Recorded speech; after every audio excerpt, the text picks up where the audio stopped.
So 2022ರಲ್ಲಿ ಉಡುಪಿಯಲ್ಲಿ ಒಂದು ಕಾಲೇಜಿನಲ್ಲಿ ನಡೆದಂತ ಒಂದು ಹಿಜಾಬ್ ಬೇಡ ಮತ್ತು ಬೇಕು ಎನ್ನುವಂತ ವಿವಾದ ನಡುವೆಯೂ ಕೂಡ ಅಂದಿನ ಬಿಜೆಪಿ ಸರ್ಕಾರ ಹಿಜಾಬ್ ನಿಷೇಧವನ್ನ ಮಾಡಿತ್ತು.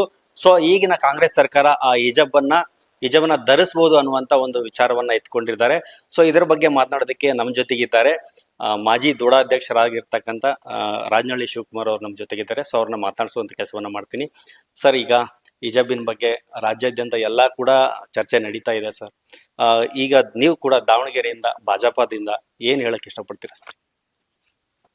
ಈಗ ಹಿಜಾಬಿನ ಯಾವುದೇ ವಿವಾದಗಳು ಅವಶ್ಯಕತೆ ಇದ್ದಿಲ್ಲ.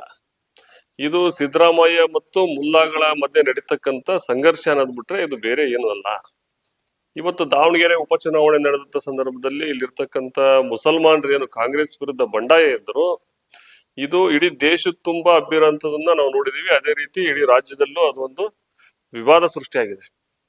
ಈಗಾಗಲೇ ಅವರು ಮುಸಲ್ಮಾನರು ಬೆಂಗಳೂರಿನಲ್ಲಿ ಪ್ರತ್ಯೇಕ ಸಮಾವೇಶ ಮಾಡ್ಬೇಕು ಅನ್ನೋದಕ್ಕೆ ಎಲ್ಲ ರೀತಿಯ ತಯಾರಿಗಳನ್ನು ಮಾಡ್ತಾ ಇದ್ದಾರೆ. ಅಂದ್ರೆ ಇವ್ರು ಏನು ಇಲ್ಲಿವರೆಗೂ ವೋಟ್ ಬ್ಯಾಂಕ್ ಆಗಿತ್ತು, ಮುಸಲ್ಮಾನರ ವೋಟ್ ಬ್ಯಾಂಕ್ ಆಗಿತ್ತು, ಅದು ಈಗ ಕೈ ಬಿಟ್ಟು ಹೋಗ್ತಕ್ಕಂಥ ಸಂದರ್ಭ ಬಂದಿದೆ.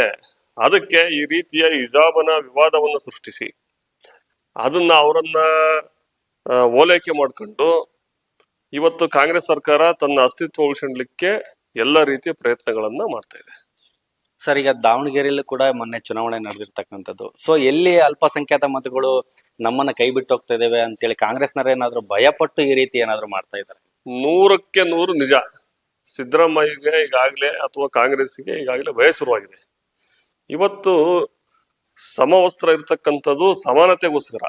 ಅಲ್ಲಿ ಹಿಜಾಬ್ ಧರಿಸ್ಕೊಳ್ಳೋದು ಇನ್ನೊಂದು ಧರಿಸ್ಕೊಳ್ಳೋದು ಇದು ಯಾವುದು ಅವಶ್ಯಕತೆ ಇಲ್ಲ. ನಾವು ಹೋಗ್ತಿರೋದು ಅಲ್ಲಿ ಎಜುಕೇಶನ್ಗೆ. ಸರ್ಕಾರ ಎದಕ್ಕೆ ಗಮನ ಕೊಡ್ಬೇಕು? ಇವತ್ತು ಸರ್ಕಾರಿ ಶಾಲೆಯಲ್ಲಿ ಫಲಿತಾಂಶದ ಬಗ್ಗೆ ಗಮನ ಕೊಡ್ಬೇಕು ಅವರು.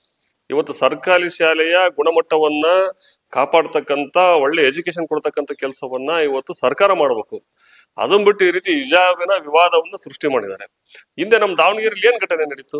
ನೀವೇನೋ ಹಿಜಾಬಿನ ವಿಷಯ ತಂದ್ರಿ, ಶಾಲಾ ಕಾಲೇಜುಗಳಲ್ಲಿ ಹಿಜಾಬ್ ರಾಜಕಾರಣವನ್ನು ತಂದ್ರಿ. ನಮ್ಮ ಹರಿಹರದಲ್ಲಿ ನಡೆದಂತ ಘಟನೆ, ಅಮಾಯಕ ಒಬ್ಬ ವಿದ್ಯಾರ್ಥಿ ಮುತ್ತು ಅಂತಂದ್ರ ಹುಡುಗನ ನಡು ರೋಡಲ್ಲಿ ಅಲ್ಲಿರ್ತಕ್ಕಂಥ ಮತಾಂಧರು ಓಡಾಡಿಸಿ ಅವನಿಗೆ ಹೊಡೆದು ತಲೆಯೆಲ್ಲ ಒಳ್ಕೊಂಡೋಗಿತ್ತು. ಅವತ್ತು ಸತ್ತೋಗ್ಬೇಕಾಗಿತ್ತು, ಏನೋ ಪುಣ್ಯಕ್ಕೆ ಬದುಕಂಡ ಅವನು. ಈ ರೀತಿ ಅಮಾಯಕರ ಬಲಿ ಪಶುಗಳನ್ನು ಮಾಡ್ಲಿಕ್ಕೆ, ಅಮಾಯಕರನ್ನ ಬಲಿ ತಗೊಂಡ್ಲಿಕ್ಕೆ ಎಲ್ಲಾ ರೀತಿಯ ಇವತ್ತು ಸರ್ಕಾರ ನಡೆಸಬೇಕು, ಅಧಿಕಾರ ಬೇಕು ಅಂದ್ರೆ ಏನ್ ಬೇಕಾದ್ರೂ ಮಾಡ್ಲಿಕ್ಕೆ ರೆಡಿ ಇರ್ತಕ್ಕಂಥದ್ದು ಸಿದ್ದರಾಮಯ್ಯ ನೇತೃತ್ವದ ಸರ್ಕಾರ. ಅವತ್ತು ಏನಾದ್ರೂ ಹೆಚ್ಚು ಕಮ್ಮಿ ಆಗಿ ಆ ಹುಡುಗ ಮರಣ ಹೊಂದಿದ್ರೆ ಯಾರು ಹೊಣೆ ಹಾಕ್ತಿದ್ರು? ಅದೇ ರೀತಿ ಘಟನೆಗಳು ಈಗ ವಿಷಯಗಳನ್ನ ಎತ್ತಿದ್ರಿ. ರಾಜ್ಯ ಶಾಂತವಾಗೈತಿ, ಮತ್ತೆ ಸಂಘರ್ಷಗಳನ್ನತ್ತಿ ತಮ್ಮ ರಾಜಕೀಯ ಬೆಳೆಯನ್ನು ಬೇಯಿಸ್ಕೊಳ್ಲಿಕ್ಕೆ ಎಲ್ಲ ಪ್ರಯತ್ನಗಳನ್ನ ಅವ್ರು ಮಾಡ್ತಿದ್ದಾರೆ. ಸರ್, ಈಗ ಈ ಇದರಲ್ಲಿ ಶಿಕ್ಷಣ ಸಚಿವರಾಗಿರ್ತಕ್ಕಂಥ ಮಧು ಬಂಗಾರಪ್ಪನವರು ಕೂಡ ಕಡ್ಡಿ ತುಂಡಾಗೋ ರೀತಿಲಿ ಕೇಸರಿ ಶಾಲನ್ನ ಧರಿಸೋ ಹಾಗಿಲ್ಲ, ಹಿಜಾಬ್ ಧರಿಸಬಹುದು ಅಂತೇಳಿ ಓಪನ್ ಆಗಿ ಹೇಳಿರ್ತಾರೆ. ನಾನು ಹೇಳ್ತಿರೋದು, ಈಗ ಇರ್ತಕ್ಕಂಥ ಮಧು ಬಂಗಾರಪ್ಪ ಒಬ್ಬ ಅಸಮರ್ಥ ಶಿಕ್ಷಣ ಮಂತ್ರಿ ಆಗಿರ್ಲಿಕ್ಕೆ ನಾಲಾಯಕ. ಇವ್ಯಾವ ವಿವಾದಗಳ ಅವಶ್ಯಕತೆ ಇದ್ದಿಲ್ಲ. ನಾನು ಹೇಳ್ತಿರೋದು ಎಲ್ಲ ತಣ್ಣಗೆ ಕೋರ್ಟ್ ಆದೇಶ ಕೊಟ್ಟಿದೆಯಲ್ಲ. 22 ವಿವಾದ ಆದ್ಮೇಲೆ ಕೋರ್ಟ್ ಆದೇಶ ಕೊಟ್ಟಿದೆ ಸಮವಸ್ತ್ರವನ್ನ ಪಾಲನೆ ಮಾಡ್ಬೇಕು ಅಂತಂದು. ಮತ್ತೆ ಯಾಕೆ ಅದನ್ನ ಕೋರ್ಟ್ ಆದೇಶವನ್ನು ಮೀರಿ ಹಿಜಾಬ್ ಒಂದು ಆದೇಶವನ್ನ ಇವರು ತರ್ತಕ್ಕಂಥ ಅವಶ್ಯಕತೆ ಏನಿತ್ತು? ಕೇಸರಿ ಶಾಲೆ ಹಾಕ್ಬೇಡ ಅನ್ನೋದಕ್ಕೆ ಇವ್ರು ಯಾರು? ಇವತ್ತು ಹಿಜಾಬಿಗೆ ಅವಕಾಶ ಕೊಟ್ಟ ಮೇಲೆ ಕೇಸರಿ ಶಾಲೆಗೆ ಅವಕಾಶ ಕೊಡ್ಬೇಕು ಇವರು. ಹಾಗಾಗಿ ನಾವು ಶಾಲಾ ಕಾಲೇಜಿಗೆ ಹೋಗ್ತಿರೋದು ಮಕ್ಕಳು ಮುಂದೆ ಭವಿಷ್ಯಕ್ಕೆ, ಎಜುಕೇಶನ್ಗೆ, ವಿದ್ಯಾಭ್ಯಾಸ ಕಲೀಲಿಕ್ಕೆ, ಜೀವನದ ಮುಂದಿನ ಒಂದು ನಿರ್ಮಾಣಕ್ಕೆ ಹೊರತುನು ಅಲ್ಲಿ ಈ ರೀತಿ ವಿವಾದಗಳನ್ನು ಸೃಷ್ಟಿ ಮಾಡ್ಲಿಕ್ಕಲ್ಲ. ಸರ್ಕಾರ ಇದಕ್ಕೆ ಬೆಂಕಿಗೆ ತುಪ್ಪ ಸುರಿಯುವಂತ ಕೆಲಸವನ್ನ ಮಾಡಬಾರ್ದು. ಸರ್, ಈಗ ಹಿಂದೂಗಳಿಗೆ ನಾವು ಜನಿವಾರ ಹಾಕೋದಕ್ಕೆ ಪರ್ಮಿಷನ್ ಕೊಟ್ಟಿದೀವಿ, ರುದ್ರಾಕ್ಷಿಗಳನ್ನ ಹಾಕೋದಕ್ಕೆ ಪರ್ಮಿಷನ್ ಕೊಟ್ಟಿದೀವಿ, ಈ ತರದೆಲ್ಲ ಕೊಟ್ಟಿದೀವಲ್ಲ ನಾವು ಹಿಂದೂಗಳಿಗೆ ಅಂತ ಹೇಳ್ತಾ ಇರೋದು. ಸರ್, ಈಗ ರುದ್ರಾಕ್ಷಿ ಹಾಕೊಂಡು ಹೋಗುವಂಥದ್ದು, ನಾವು ಜನಿವಾರ ಹಾಕೊಂಡು ಹೋಗುವಂಥದ್ದು ಅನಾದಿ ಕಾಲದಿಂದನು ಅದು ನಮ್ಮ ಸಂಪ್ರದಾಯ ನಡ್ಕೊಂಡ್ ಬಂದಿರೋದು. ಇವ್ರು ಪರ್ಮಿಷನ್ ಕೊಡಕ್ಕೆ ಇವ್ರು ಯಾರು? ಯಾವ್ದೋ ಒಂದ್ 2-3 ಕಾಲೇಜಲ್ಲಿ ಯಾರೋ ಜನಿವಾರ ತೆಗ್ಸಿದ್ರು ಮಾಡಿದ್ರು ಅಂತ ತಕ್ಷಣ ಅದನ್ನೆಲ್ಲ ಅಲ್ಲಿರ್ತಕ್ಕಂಥ ಸಂಘ ಸಂಸ್ಥೆಗಳು ಅವ್ರನ್ನ ಹೋಗಿ ಮಾತಾಡಿಸಿ ಅವರೆಲ್ಲ ರಿಕ್ವೆಸ್ಟ್ ಮಾಡಿ ಅವ್ರ ಮನವರಿಕೆ ಮಾಡಿ ಅವೆಲ್ಲ ಸರಿ ಮಾಡಿದ್ದಾರೆ. ಅವು ಮುಗಿದು ಹೋದ ಅಧ್ಯಾಯಗಳು. ಇವರು ನಾವು ಜನಿವಾರ ಹಾಕಕ್ ಅವಕಾಶ ಕೊಟ್ಟಿವಿ, ರುದ್ರಾಕ್ಷಿ ಹಾಕಕ್ ಅವಕಾಶ ಕೊಟ್ಟಿವಿ, ಅದಕ್ಕೆ ನಾವು ಹಿಜಾಬಿಗೂ ಕೊಡ್ತೀವಿ ಅಂತಂದು ಪ್ರತಿಯೊಂದನ್ನು ದುರುಪಯೋಗ ಮಾಡ್ಕೊಂತಿದ್ದಾರೆ. ಇದು ತಪ್ಪು. ಸಾಂಪ್ರದಾಯಿಕವಾಗಿ ಏನ್ ನಡ್ಕೊಂಡ್ ಬಂದ್ವಿ ಎಲ್ಲ ನಡ್ಕೊಂಡು ಹೋಗ್ತಿದಾವ್. ಇವತ್ತು ಶಾಲೆಯಲ್ಲಿ ಮಕ್ಕಳಲ್ಲಿ ಭೇದ ಭಾವ ಬರಬಾರ್ದು ಅನ್ನೋದಕ್ಕೆ ಸಮವಸ್ತ್ರ ಅಂತ ಮಾಡಿರೋದು, ಬೇರೆ ಏನು ಉದ್ದೇಶಕ್ಕಲ್ಲ. ಬಡವರು ಶ್ರೀಮಂತರು ಜಾತಿ ಧರ್ಮ ಮತ ಪಂಥ ಎಲ್ಲವನ್ನು ಮರೆತು ಎಲ್ಲ ಒಂದಾಗಿರ್ಬೇಕು ಅನ್ನೋದಕ್ಕೆ ಸಮವಸ್ತ್ರ ಮಾಡಿರೋದಲ್ಲಿ. ಶಾಲಾ ವಿದ್ಯಾರ್ಥಿಗಳಲ್ಲಿ ಧಾರ್ಮಿಕ ಭಾವನೆಗಳಲ್ಲಿ ವ್ಯತ್ಯಾಸ ಬರಬಾರ್ದು, ಬಡವ ಶ್ರೀಮಂತ ಅಂತ ವ್ಯತ್ಯಾಸ ಬರಬಾರ್ದು ಅನ್ನೋದಕ್ಕೆ ಇದನ್ನೆಲ್ಲ ಮಾಡಿರೋಂಥದ್ದು. ಇದನ್ನ ಇವರು ಇದರಲ್ಲಿ ರಾಜಕಾರಣ ಮಾಡಿ ಇವತ್ತು ಏನು ದಾವಣಗೆರೆ ಉಪಚುನಾವಣೆಯಲ್ಲಿ ಅವರಿಗೆ ಬೆಂಕಿ ಹತ್ತಿತು, ಮುಸಲ್ಮಾನರು ಇವ್ರನ್ನ ಕೈ ಬಿಟ್ಟು ಹೋದ್ರು. ಇಡೀ ರಾಜ್ಯದಲ್ಲಿ ಇದೇ ರೀತಿ ಅಲ್ಪಸಂಖ್ಯಾತರು ಇವತ್ತು ಕಾಂಗ್ರೆಸ್ ಇಂದ ದೂರ ಹೋದ್ರೆ ಬರ್ತಕ್ಕಂಥ ದಿವಸದಲ್ಲಿ ಅವ್ರಿಗೆ ಅಧಿಕಾರ ಮಾಡ್ಲಿಕ್ಕೆ ಅವಕಾಶನೇ ಇಲ್ಲ ಅನ್ನೋದು ಮನವರಿಕೆ ಮಾಡ್ಕೊಂಡು ಈ ರೀತಿಯ ಅಡ್ಡಾದಿಯನ್ನು ಇಡ್ತಾರೆ.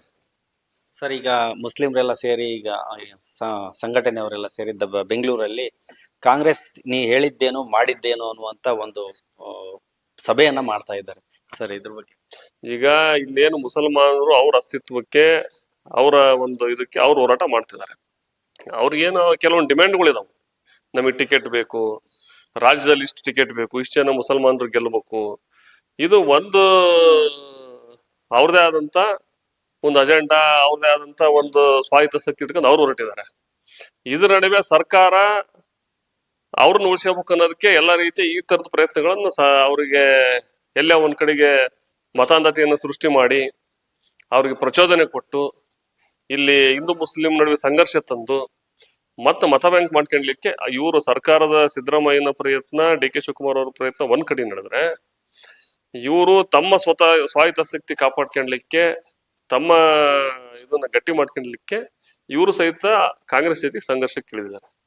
ಸರ್, ಇದರಲ್ಲಿ ಮೀಟಿಂಗ್ ಅಲ್ಲಿ ನೋಡಿದಾಗ ನಾನು ಈ ಮೀಟಿಂಗ್ ಅಲ್ಲಿ ದಿನೇಶ್ ಗುಂಡೂರಾವ್ ಅವರ ಯಾಕೆ ಈ ಮೀಟಿಂಗ್ ಅಲ್ಲಿ ಬಂದ್ರು, ಅವ್ರು ಆರೋಗ್ಯ ಸಚಿವರಾಗಿ ಈ ಮೀಟಿಂಗ್ ಅಲ್ಲಿ ಯಾಕೆ ಭಾಗವಹಿಸಿದ್ರು ಅಂತ ಗೊತ್ತಾಗಿಲ್ಲ ಸರ್. ಅಲ್ಲ, ಅದನ್ನ ಅವ್ರನ್ನ ಕೇಳ್ಬೇಕು ನಾವು, ಯಾಕೆ ಹೋಗಿದಾರ ಅನ್ನೋದು ಅವ್ರಿಗೆ ಗೊತ್ತು. ಇವೆಲ್ಲ ನೋಡಿದ್ರೆ ಅರ್ಥ ಆಗ್ತೈತಿ.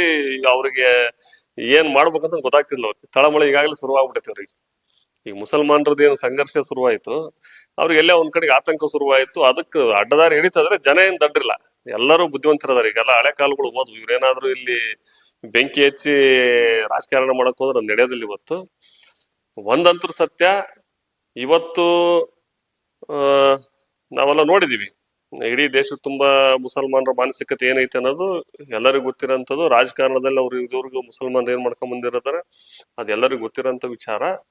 ಇವ್ಯಾವು ಸಹಿತ ನಡೆಯೋದಿಲ್ಲ. ಪಶ್ಚಿಮ ಬಂಗಾಳದಲ್ಲಿ ನಾವೇನು ಅಸ್ಸಾಂನಲ್ಲಿ ಪುದುಚೇರಿಯಲ್ಲಿ ಯಾವ ರೀತಿ ಸರ್ಕಾರವನ್ನು ತಂದ್ವಿ, ಅದೇ ರೀತಿ ಎಲ್ಲ ಜನಾಂಗದ ಸಹಕಾರವನ್ನು ತಗೊಂಡು ಅವ್ರ ಆಶೀರ್ವಾದದಿಂದ 2028ರಲ್ಲಿ ಈ ಭ್ರಷ್ಟ ಮತಾಂಧ ಸಿದ್ದರಾಮಯ್ಯ ಸರ್ಕಾರನ ಕಿತ್ತೋಗೋದು ಇವತ್ತು ಬಿಜೆಪಿ ಸರ್ಕಾರ ತರೋದಂತೂ ಗ್ಯಾರಂಟಿ. ಸೊ ಒಟ್ಟಾರೆಯಾಗಿ ಕರ್ನಾಟಕಾದ್ಯಂತ ಈ ದೇಶದಲ್ಲೇ ಕಾಂಗ್ರೆಸ್ ಮುಕ್ತ ಭಾರತ ಹೇಗಾಗಿದೆಯೋ ಅದೇ ರೀತಿ ಕರ್ನಾಟಕದಲ್ಲೂ ಕೂಡ ಕಾಂಗ್ರೆಸ್ ಮುಕ್ತ ಭಾರತ ಆಗೋದ್ರಲ್ಲಿ ಸಂದೇಹವಿಲ್ಲ. ಇವ್ರು ಏನ್ ಮಾಡ್ತಿದ್ದಾರೆ ಇದು ಎಲ್ಲ ನಡೀತಾ ಇರ್ತಕ್ಕಂಥದ್ದು ಮುಸ್ಲಿಮರನ್ನ ಓಲೈಸಕ್ಕಾಗಿ ಮಾಡ್ತಾ ಇದ್ದಾರೆ ಅನ್ನುವಂತ ರಾಜನಹಳ್ಳಿ ಶಿವಕುಮಾರ್ ಅವರ ಮಾತಾಗಿರ್ತಕ್ಕಂಥದ್ದು. ದಾವಣಗೆರೆಯ ಸಮಸ್ತ ಸುದ್ದಿಗಾಗಿ ನೋಡ್ತಾ ಇರಿ ಟೈಮ್ಸ್ ಆಫ್ ದಾವಣಗೆರೆ.